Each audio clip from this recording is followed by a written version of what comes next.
With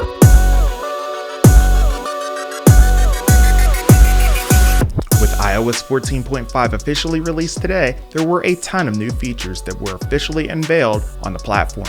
Let's go ahead and take a look at some of the top new features on the operating system. What's going on, guys, and welcome back to the channel. If you haven't already, be sure to like this video and subscribe for more content just like this. A new feature that I noticed that will be super helpful for my commute whenever I go back to work is Apple Maps crowdsourcing. Now, this feature is going to come in handy for accidents, hazards, as well as speed checks. This feature is similar to Waze, as it will report accidents, hazards, and speed check along a route in Maps when getting directions. As you can see here, as I zoom in and out of different areas of cities, you can see that there are different construction zones as well as reported accidents. This will go ahead and give you an idea on if you want to go ahead and take an alternate route to avoid delays. Additionally, there's also a new report button available in the Apple Maps app that goes ahead and lets you tap report to report an accident, hazard, or speed trap at your location within the Apple Maps app. Now, if you use Waze, you're already pretty familiar with this, as that's a feature that's already included within that app. This is available directly within the iPhone itself, and also if you're utilizing CarPlay.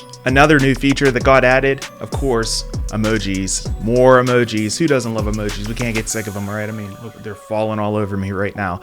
Anyways, yeah, new emoji characters are here, and while they're not exactly overwhelming this time, there's still quite a few that I'll go ahead and check out and dive into. Some of the ones that are worth noting, of course, as you can see here, is the heart on fire, the mending heart, exhaling face, a face with spiral eyes, a face in clouds, as well as different gender options for people that have beards. They also went ahead and revamped the headphones emoji, which made it look a lot more like the AirPods Pro Max. In addition, they went ahead and revamped the syringe as well, without the blood splurting out of it, to make it look more like a needle, representing like a vaccine.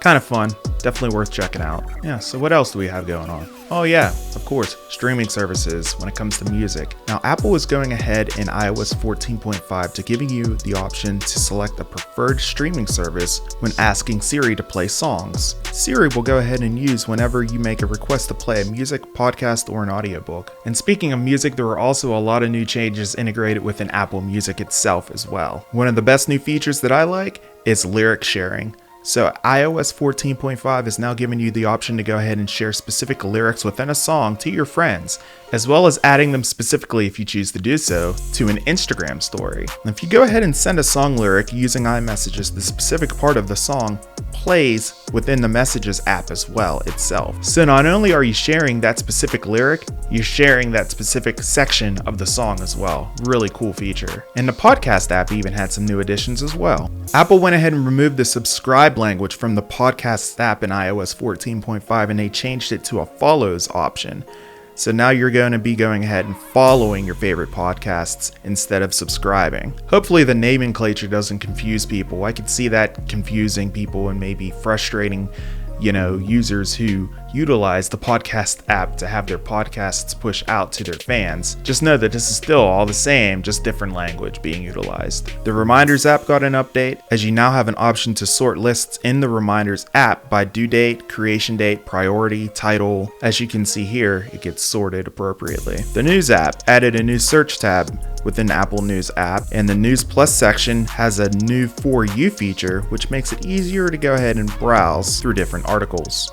And perhaps one of the coolest abilities, and this ability really goes in hand with the situation that we're facing around the world, is unlocking your iPhone with a face mask on. This is huge. You have no idea how many times that I've wanted to unlock my phone and I have a mask on. This is super helpful.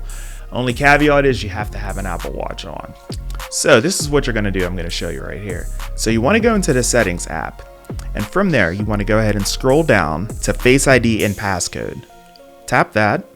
Go ahead and enter in your passcode for your iPhone, and then scroll down from there and you'll see a section that says Unlock with Apple Watch. There's a toggle there. You'll have to go ahead and make sure that you select that toggle. In addition, you also want to make sure that your watch OS is updated to version 7.5 as well, or this won't work. Toggle that switch on and you're all set, good to go. Now I'll go ahead and I'll demonstrate this for you guys real quick right now. All right, so I got a face mask. I'm gonna go ahead and pop it on. So typically whenever you have your iPhone, you want to go ahead and unlock your phone. Do you have one of these guys on? You can forget about it. It doesn't recognize your face. But With iOS 14.5 and watchOS 7.5, you can unlock your phone just like that. So I'm going to show you what it's all about right here. So I have my mask on, and here's my iPhone right here. You can see it's locked. I'm going to go ahead and unlock it, and we're good to go. Just like that, no problem at all. As you can see here from the over-the-shoulder view, basically all I'm doing is looking right at my phone, and it's unlocked even with my mask on. From my watch, which is really awesome.